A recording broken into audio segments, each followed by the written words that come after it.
Start. Yeah. Distinguished guests, Namaskar. My name is Nirmalia Bakchi. Before we start the proceedings, we will first play the national anthem. So I request everybody to stand up for the national anthem, please.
Distinguished guests, I welcome all of you to the 65th Foundation Day Lecture Ceremony to be delivered by Dr. Srimati Tamilsai Soundararajan, Honorable Governor of the state of Telangana and Puducherry.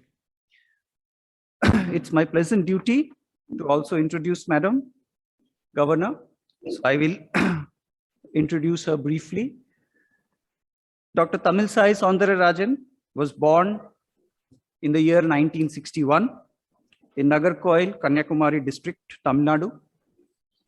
Madam took charge as the Governor of Telangana on 8 September 2019, and she happens to be the first woman governor of the state of Telangana. She has had a remarkable public life for the last 20 years. A celebrated medical practitioner, having completed her MBBS and PG in gynecology. She has thereafter taken special training in ultrasound and fetal therapy in Toronto, Canada. She worked as assistant professor, Department of Gynecology at Sri Ramachandra Medical College, Chennai, for 7 years. Madam is the proud recipient of an international award titled International Rising Star of the Year 2018 by Multi-Ethnic Advisory Task Force USA under the US Congressman Danny K. Davis. She is known for her strong advocacy for uplifting the living standards of the poor people and the health standards of the poor people. She has also authored 2 medical books and 2 books on our Honorable Prime Minister, and she is the Vice President of the Tamil Literary Forum. Madam, we are extremely proud to have you as our chief guest to deliver our 65th Foundation Day lecture. But before I welcome her to deliver her lecture, I will now request our Honorable Chairman, Shri K. Padmanabhaiah, IAS retired, former Home Secretary of the country, to deliver his introductory remarks. Over to you, sir. Dr. Bakchi, distinguished guests, and Her Excellency, the Governor of Telangana, Madam, Namaste. We are extremely pleased and happy and privileged that the Honorable Governor has agreed to sort of deliver the Foundation Day lecture today. We know how busy she is with one state, but now another responsibility has been added to her, and she is looking after 2 states. One state as a lieutenant governor, which means a tremendous amount of work, administrative work. In spite of her multifarious duties, she has found time to address us. It's a great pleasure. Madam you know quite a lot about Administrative Staff College of India, so I don't want to repeat the whole thing, but I just wanted to make 2-3 points. The first one is, this is the oldest management school in the country. Even before the IIMs, Indian Institutes of Management, were created. The very first one, 1956, we have done that. The second one is, it is not only people from the administration in India and various states that come here, but we cater to the needs of the officers from various neighboring countries, not only neighboring countries, many developing countries. You know, they send their officers here, including from Russia. We had a lot of courses conducted for Afghanistan, Bangladesh, Nepal, in the SAARC countries, and so many other African countries, Namibia, and all that. And the third one is, we also work with the World Bank, with the Asian Development Bank, and with the UN programs. So I thought I would mention that. Now, the way we work is, there are two aspects here. One is part of training. We train all these civil servants at the higher management skills, because each institution, like for example, banks have got their own, independent training organizations. But why should they send the people here? Because this is not domain knowledge. This is more of a higher management skills, leadership skills and all that. So that's why they send us here. We work as a research and consultancy, one wing. The other wing is training program for these people. So both these things interact with each other, and then it's a rich dose of training that we give to these people. Now, we organize our work in 10 centers in the ASCII. Out of these 10 centers, one of the most active ones is the Healthcare Management Center for Healthcare Studies. I believe you had addressed one of the meetings organized by its head, Dr. Subodh Kandamuttan. He had given a program. And in addition to that, we conduct many programs on the public health in collaboration with the UNICEF. Right now, we are having a program where about 50 officers from the Bihar health cadre are undergoing training. They are all listening to your speech, madam. And so I just wanted to mention. Then we also conduct a very, very successful postgraduate diploma course in hospital management, where right now we have about 60 seats, but from next year onwards, we are going to increase it to about 120. And so it's our great pleasure and to welcome you once again. And for the audience, I just wanted to mention that Her Excellency is the youngest governor in the country today. So it's a great pleasure to have you, madam, and on to you for your this one. Professor Nirmal Bhakti Garu, Director General in Charge, Administrative Staff College of the Indian Hyderabad. Thank you very much for a very good introduction. And Sri K. Padmanabhaiah Garu, IAS, Retired Chairman, Court of Governors, Administrative Staff College of India. And I'm really very happy that you briefed about OXI and one of the prestigious institutions, particularly serving the health sector and improving the skills. I always believe that greater things can be done in shorter period of time if we improve our skill and our knowledge on technology. So, in a nutshell, you have given a very good introduction and note about OXI, which will be useful to even people like us to know about the great institution.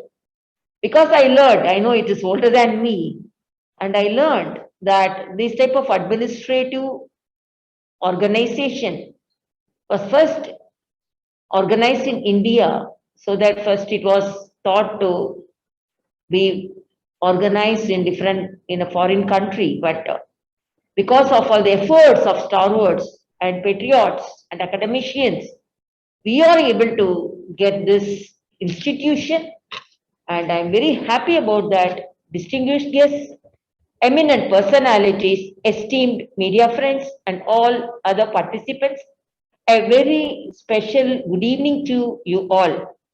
I extend my heartiest wishes to all at the Administrative Staff College of India, OXI, on this auspicious occasion of its 65th Foundation Day.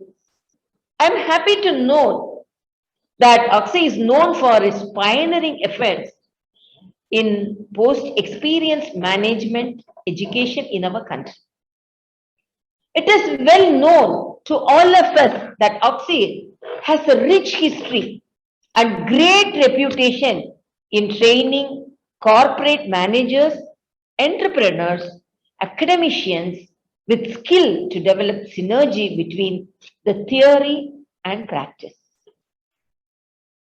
I truly feel honored and privileged to deliver the 65th Foundation Day lecture of the Administrative Staff College of India, which has pioneered post-experience management education in India.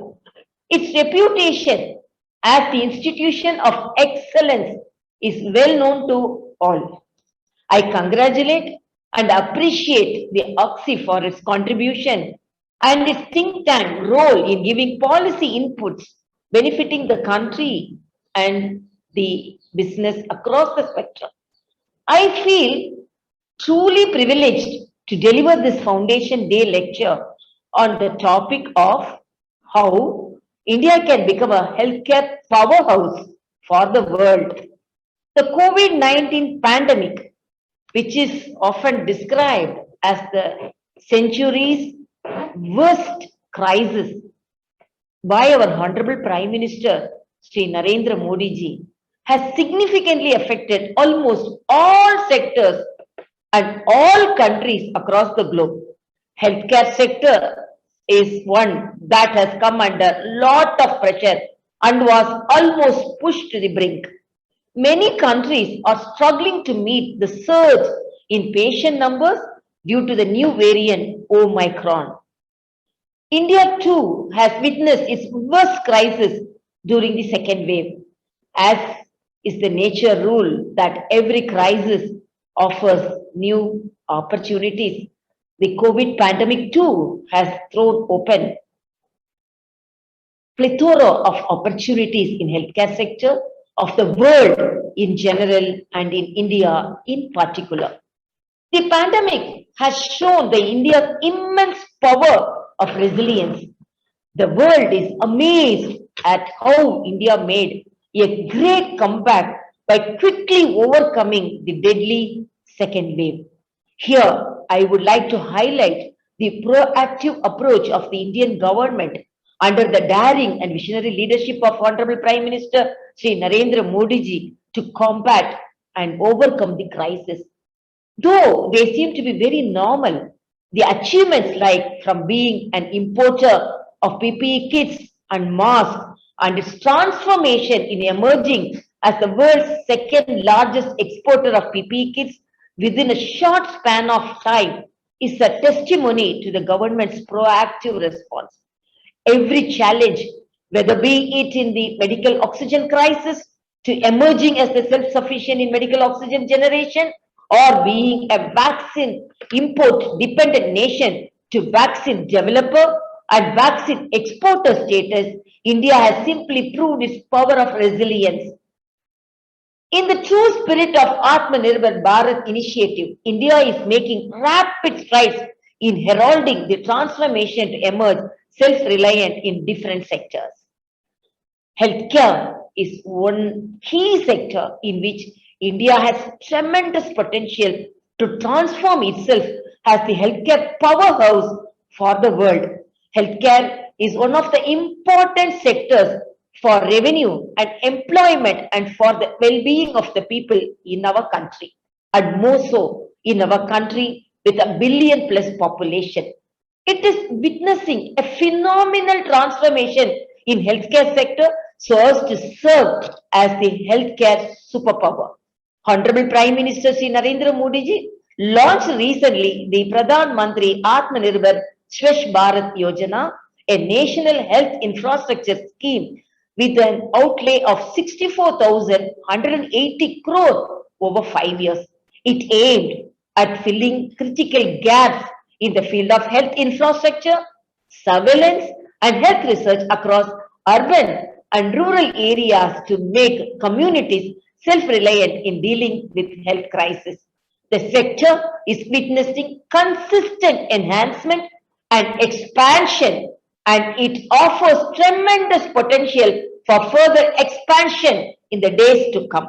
Various reports point out that Indian healthcare sector will grow to worth and size of 372 billion US dollars by next year.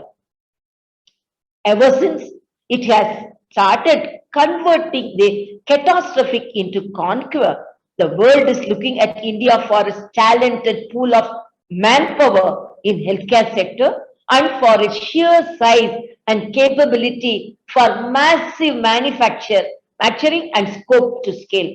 The world, especially in the developing world, is looking at India as a new hope for their healthcare needs in terms of vaccine developing, manufacturing, and supplies. India is considered as the vaccine capital of the world for its sheer size and scale, disapproving all the apprehensions about the country's capability to produce vaccines sufficient to meet its huge requirements. India has administered a huge number of more than 126 crore vaccine doses to its people in less than a year. It is a true testimony of its capability in healthcare sector. More than 80% of the adult population got at least one dose of vaccine, while 40% of the population is fully vaccinated by getting 2 doses administered. It has also donated vaccines to World Health Organization's COVAX initiatives to help the underprivileged countries and the people so as to ensure vaccine supply equality in the world. Now, many nations are consulting the Indian vaccine makers to meet the demands in their countries. More than 50 countries have shown interest in kind of technology and IT-enabled services like India's Arogya Setu app, COVID platform, eSanjeevani, etc. India leverages its capacity to emerge as the pharma capital of the world. India is considered as a significant player in the global pharmaceutical sector. India has emerged as the world's largest supplier of generic medications, accounting for 20% of the world's supply by volume. Our country is supplying about 60% of the global vaccination demand. Indian vaccine is supplied to 71 countries under the COVAX program. All in all, India supplied vaccine to 95 countries. Indian pharmaceutical sector is worth 42 billion US dollars. India is the 12th largest exporter of the medical goods in the world. India ranks 3rd in terms of volume and 13th in terms of value worldwide in pharmaceutical sector. Indian drugs are exported to more than 200 countries in the world, and the United States of America is the key market for us. Here lies the tremendous potential for the country to increase its share and emerge as the leader through sustained efforts and promoting increased investments and funding by public and private sector. The key area where it has to focus is emerging self-reliant in terms of active pharmaceutical ingredients which are vital for the preparations of medicines. It has to cut its dependence on other countries for the active pharmaceutical ingredients to make sure that sustainable growth continues in the field. India has unlimited potential in emerging as the international destination for medical tourism. Our Honorable Prime Minister Sri Narendra Modi ji rightly pointed out, wherever the health infrastructure will be better, the tourism prospects will be better, that is, hospital and hospitality will run in tandem with each other. Ours is a country that offers unique system of traditional and modern medicine at their advanced levels, at the best care, at the affordable prices. Since we believe in the Vedic ideals like Aditi Devo Bhava, which means guest is God, we are excelling in attracting more and more number of medical tourists to our country. Indian airports are witnessing the increased landing of the air ambulances from foreign countries. Currently, India ranked 10th out of the 46 countries in the world in Medical Tourism Index 2021 by Medical Tourism Association. The medical value tourism, which is now at fixed to $6 billion US, is projected to grow 13 billion US by end of 2022. In the year 2019, around 7 lakh foreign tourists arrived on medical visas, and there is a huge potential for making rapid strides in emerging as one of the top 5 destinations in medical tourism sector. To get into top league of medical tourism destinations, India must leverage its reputation of having the largest number of qualified super specialty experts, medical and paramedical practitioners, multi-specialty corporate hospitals of international repute, and the competitive advantage of affordable price for super specialty treatment and the high standards of hospitality and care. What needs to be done is to augment our international network of hospitals, tie-ups with internationally reputed chain of hospitals, further use of high-end technologies and devices for diagnosis and prognosis, and the aggressive marketing strategies to attract our more number of medical tourists. I am confident that future is bright for India to emerge as the powerhouse of healthcare for the world. The road ahead. What we have to do on a priority basis is to develop pragmatic and strategic blueprint and time-bound targets with a proactive implementation mechanism in practice in place. Here, I would like to highlight some of the key points in the roadmap for the cherished goal of emerging as healthcare powerhouse of the globe. World-class quality and international standards must be our guiding principles in this direction. They are non-negotiable so as to emerge as the leader. Greater use of technology in the field of healthcare sector is vital. As India is known for its strong expertise in information and technology, there must be proper integration. It is proven fact that leveraging technology in healthcare promotion is vital for growth of sector. The increased funding is required for use of artificial intelligence, analytics, and robotics in the field of healthcare sector. Research and development and promotion of remote care, digital health technologies, and sustainable healthcare practices. Promotion of all-round innovation in healthcare and creating new and better benchmarks in quality care and services.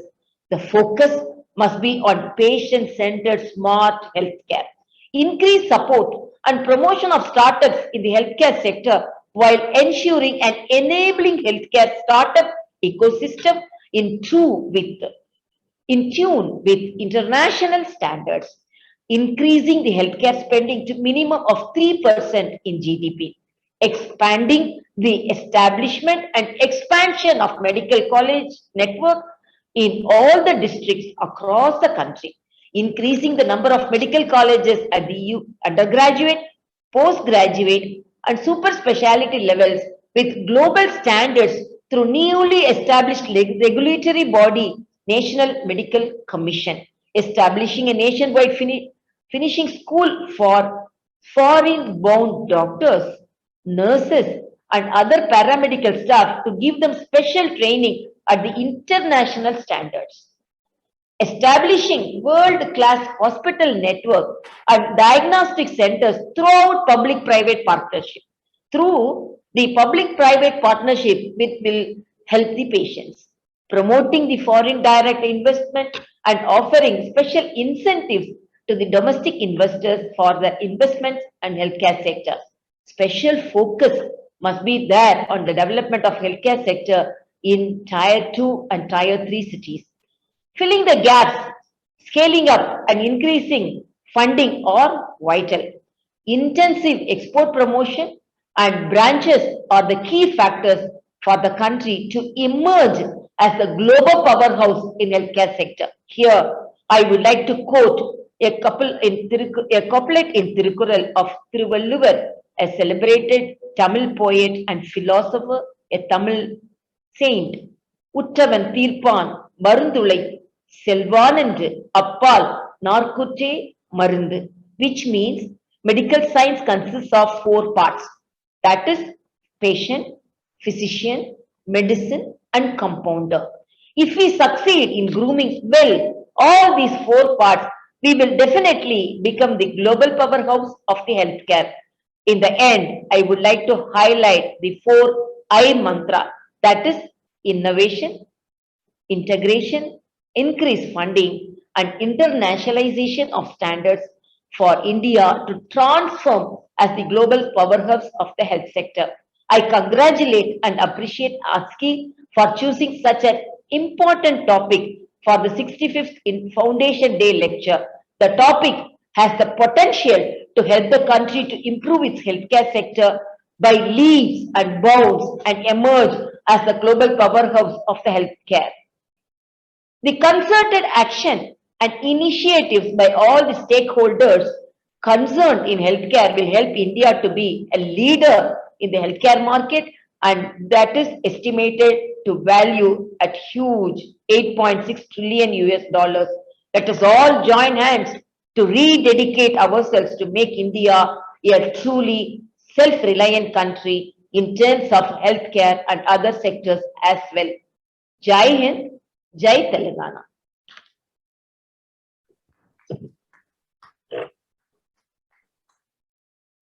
Now I request our chairman, Shri K. Padmanabh Bhaiya, to present the memento to Her Excellency Dr. Tamilisai Soundararajan. Your Excellency, thank you very much for the most thought-provoking and comprehensive speech on how to make India a world capital, the world health capital. Not only it is thought-provoking, but what you did is you laid down a clear roadmap for the whole thing. And you also mentioned that none of the items of the roadmap are negotiable. I think that is a very, very important point you have made. And ASCI would strive its best to help in this process. And thank you once again very much for finding time to do this. And I have pleasure in presenting a memento on behalf of the ASCI, but I can't do this because you are sort of far away. What I would do is we would see that it is delivered to your Raj Bhavan. Thank you very much. Thank I'm you. receiving it. Thank you so much. Thank you, madam.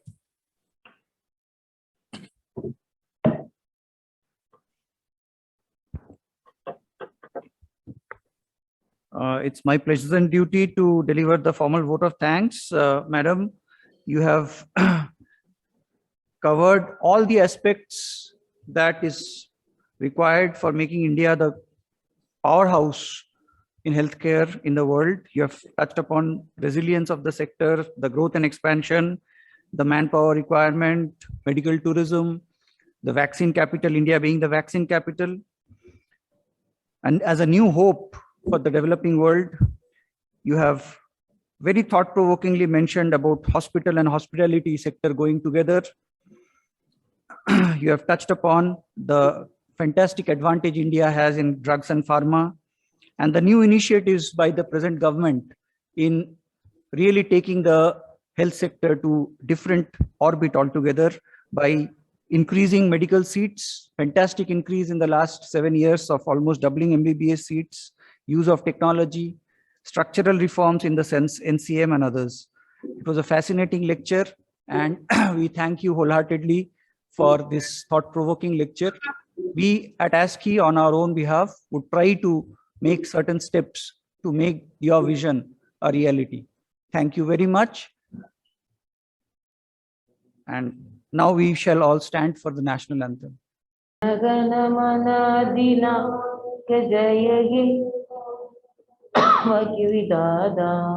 Punjab, Sindh, Gujarat, Maratha, Dravida,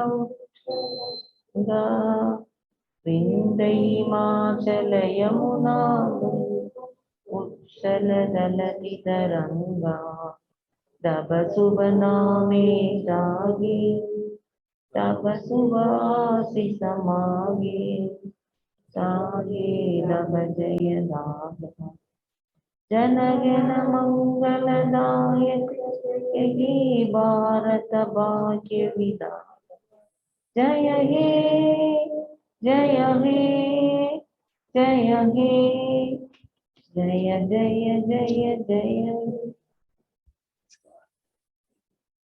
Thank you, madam.